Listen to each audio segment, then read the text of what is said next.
നമസ്കാരം. ഇറാൻ വിദേശകാര്യമന്ത്രി Abbas അരാക്ചിയും Russian president Vladimir പുടിനും കഴിഞ്ഞ ദിവസം, അതായത് ഏപ്രിൽ 27 നടത്തിയ ഒരു കൂടിക്കാഴ്ചയുടെ ചിത്രമാണ്. സെന്റ് പീറ്റേഴ്സ്ബർഗിലെ ബോറിസ് യെൽറ്റ്സിൻ പ്രസിഡൻഷ്യൽ ലൈബ്രറിയിൽ നിന്ന് കൂടിക്കാഴ്ചയ്ക്ക് ശേഷം എടുത്ത ചിത്രം. ഈ കൂടിക്കാഴ്ച ലോകത്തിന് മുന്നിൽ നിർണായകമായൊരു ചുവടുവയ്പായി എന്ന് തെളിയിക്കുകയാണ് ഇറാൻ യുദ്ധവുമായി ബന്ധപ്പെട്ട സംഭവവികാസങ്ങൾ. ട്രംപ് അന്തം വിട്ട് നടക്കുന്നത് നമുക്കിപ്പോൾ കാണാം. ഒരു നിമിഷത്തിൽ ഒന്ന് പറയുന്നു, തൊട്ടടുത്ത നിമിഷത്തിൽ മറ്റു പലത് പറയുന്നു, മൂന്നാമതായി മറ്റൊന്ന് ചെയ്യുന്നു എന്നുള്ളതാണ്. പുടിൻ അരാക്ചി കൂടിക്കാഴ്ചയ്ക്ക് ശേഷം 3 പ്രധാന സംഭവങ്ങളാണ് ഉണ്ടായത്. അമേരിക്കൻ ഉപരോധത്തിൽ വലഞ്ഞ ഇറാൻ പൂർവാധികം ശക്തിയോടെ ഹോർമുസിൽ ഇറങ്ങി. യുദ്ധരംഗത്ത് നിന്ന് പിന്മാറില്ല എന്ന് പ്രഖ്യാപിച്ചു.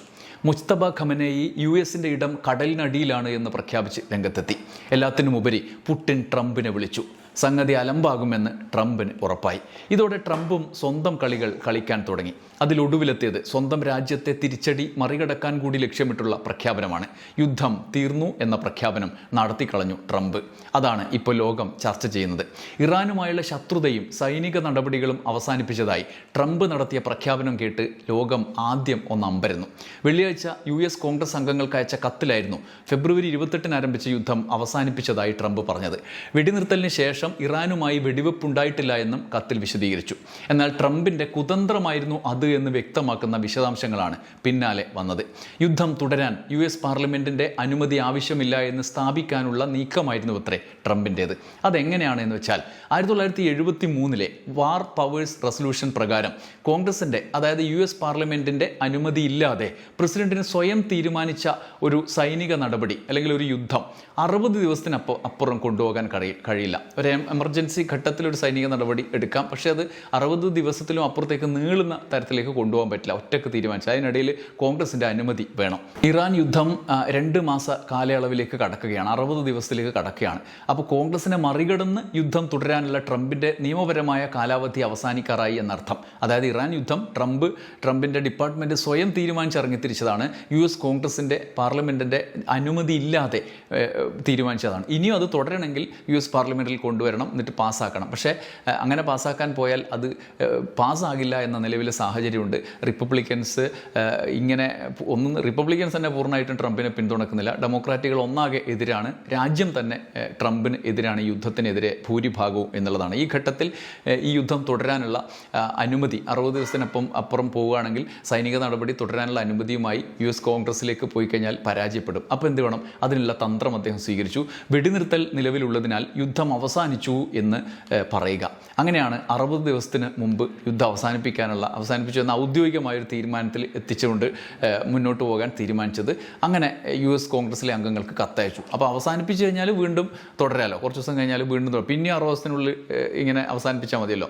അപ്പോൾ അങ്ങനെ ഒരു വെടിനിർത്തൽ എന്നെ യുദ്ധം അവസാനിച്ചു എന്ന് വ്യാഖ്യാനിച്ചുകൊണ്ട് കത്ത് അയക്കുകയാണ് ചെയ്തത്. ഇനിയിപ്പോൾ ഔദ്യോഗികമായി അവസാനിച്ചു. അപ്പോൾ 2 ദിവസം കഴിഞ്ഞിട്ട് വീണ്ടും ഈ വെടിനിർത്തൽ സമയം കഴിഞ്ഞാൽ വീണ്ടും ഒന്നേന്ന് തുടങ്ങി 60 ദിവസത്തിനകത്തേക്ക് വീണ്ടും നടപടി കൈക്കൊണ്ട് മുന്നോട്ട് പോകുക എന്നുള്ളതാണ്. ഇപ്പോൾ അവസാനിച്ചു എന്ന് പ്രഖ്യാപിച്ച് നിലവിലെ നിയമത്തെ മറികടക്കാൻ വേണ്ടിയാണ് കത്തയച്ചത് എന്നുള്ളതാണ് നിലവിലെ വ്യാഖ്യാനം.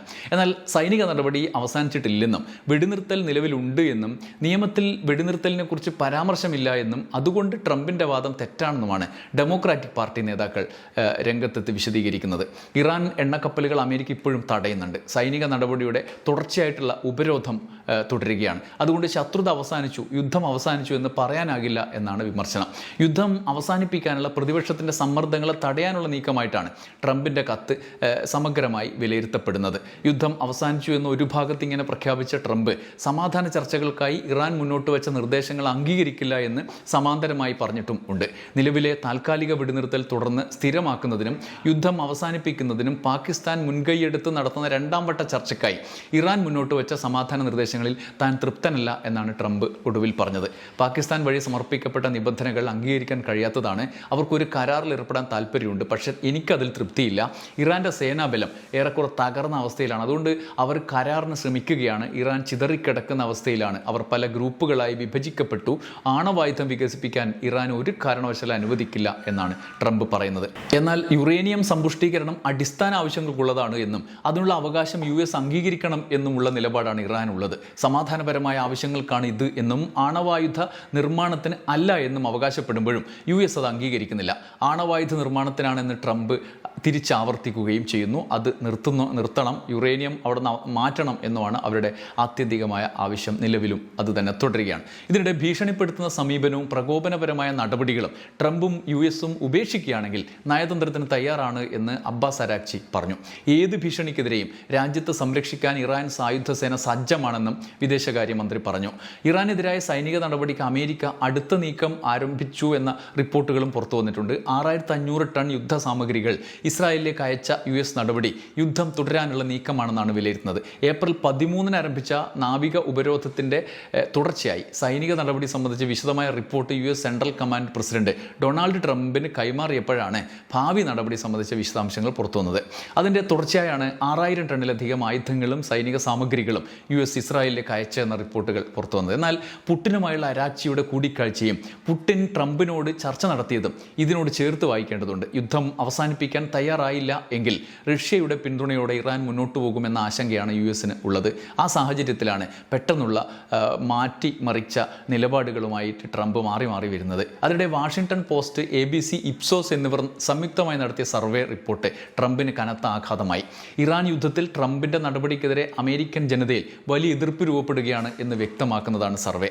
ഇറാനെതിരെയുള്ള സൈനിക നടപടി തെറ്റായിപ്പോയി എന്നാണ് സർവേയിൽ ഭൂരിഭാഗം പേരും അഭിപ്രായപ്പെട്ടത്. പങ്കെടുത്തവരിൽ 61% പേരും ഇറാൻ യുദ്ധം ഒരബദ്ധമാണ് എന്ന നിലപാടെടുത്തു. വെറും 35% മാത്രമാണ് സൈനിക നടപടിക്ക് പിന്തുണ നൽകിയത്. ട്രംപിൻ്റെ ഇറാൻ യുദ്ധത്തെ വിമർശിച്ച് രംഗത്ത് വന്ന ആളുകൾക്കെതിരെയുള്ള പ്രതികാര നടപടി, രാജ്യങ്ങൾക്കെതിരായ നടപടികൾ തുടരുകയാണ് ട്രംപ്. യുദ്ധം ട്രംപിൻ്റെ വലിയ പിഴവാണെന്ന് പരസ്യമായി പറഞ്ഞ ജർമ്മൻ ചാൻസലർ ഫ്രെഡറിക് മെഴ്സിനെതിരെ ട്രംപ് രൂക്ഷ പ്രതികരണവുമായി രംഗത്തെത്തിയതും ഈ ദിവസമാണ്. അതിന് പിന്നാലെ ജർമ്മനിയിലെ സൈനിക താവളങ്ങളിൽ നിന്ന് 5000 സൈനികരെ പിൻവലിക്കും എന്ന് പ്രഖ്യാപിച്ചു US പ്രതിരോധ വകുപ്പ്. ജർമ്മനിയിലെ വിവിധ താവളങ്ങളിലായി 36,000-ലധികം US സൈനികരുണ്ട്. ഇവരിൽ 5000 പേരെ തിരിച്ചു വിളിക്കാനാണ് പ്രതിരോധ സെക്രട്ടറി പീറ്റ് ഹെക്സൈത്ത് ഉത്തരവിട്ടത് എന്ന് പെൻറ്റഗൺ വക്താവ് ഷോൺ പാർനെലിനെ ഉദ്ധരിച്ച് US മാധ്യമങ്ങൾ റിപ്പോർട്ട് ചെയ്തു. 1 വർഷത്തിലധികം സൈനികരെ പിൻവലിക്കൽ നടപടി മുന്നോട്ട് കൊണ്ടുപോയി പൂർത്തിയാക്കുന്നതാണ് പ്ലാൻ. ഇറാനെതിരെയുള്ള യുദ്ധത്തിൽ തങ്ങളെ സഹായിക്കാൻ തയ്യാറാകാത്ത യൂറോപ്യൻ യൂണിയനെതിരെ ട്രംപ് നിരന്തരം വിമർശനം ഉന്നയിച്ചിരുന്നു. പിന്തുണ നൽകാത്ത രാജ്യങ്ങളിലെ സൈന്യത്തെ പിൻവലിക്കുമെന്നും പറഞ്ഞിരുന്നു.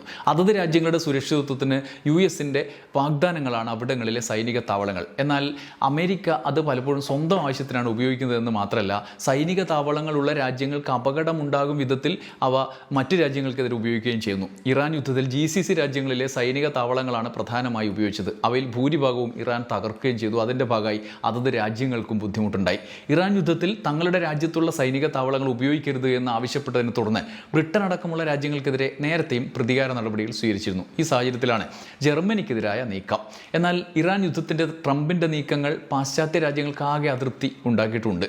പുടിൻ്റെ അപ്രതീക്ഷിത ഇടപെടലും സൗദി അറേബ്യ അടക്കം GCC രാജ്യങ്ങളിലെ ചില നീക്കങ്ങളും കൂടി വന്നതോടെ ട്രംപ് അന്തം വിട്ട് നിൽപ്പാണ്. അമേരിക്കൻ ജനതയും കടുത്ത എതിർപ്പ് ഉയർത്തുന്നു എന്ന് സർവേകളിലെ അഭിപ്രായ പ്രകടനങ്ങൾ വരുന്നു. ഡെമോക്രാറ്റുകളുടെ പ്രതികരണങ്ങൾക്കും ഈ സർവേയുടെ അഭിപ്രായ പ്രകടനങ്ങൾക്കും അപ്പുറം ജനം തെരുവിലിറങ്ങും എന്ന ഭീതിയും റിപ്പബ്ലിക്കൻസിനും ട്രംപിനും ഉണ്ട്.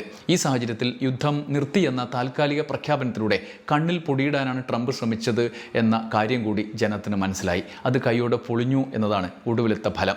2ാം വട്ട ചർച്ചയ്ക്കുള്ള അടുത്ത നീക്കം എങ്ങനെയായിരിക്കും എന്നതാണ് ലോകം ഇപ്പോൾ ഉറ്റുനോക്കുന്നത്. ട്രംപിനെ നൊബേൽ സമ്മാനത്തിന് ശുപാർശ ചെയ്ത് പാകിസ്ഥാൻ ചർച്ചാമേശയിലേക്ക് എത്തിക്കാനുള്ള സോപ്പിടലാണോ എന്നതാണ് അടുത്ത ചോദ്യം. അങ്ങനെയൊക്കെ നടന്നാൽ കൊള്ളാം. കാത്തിരുന്ന് കാണാം. നന്ദി, നമസ്കാരം.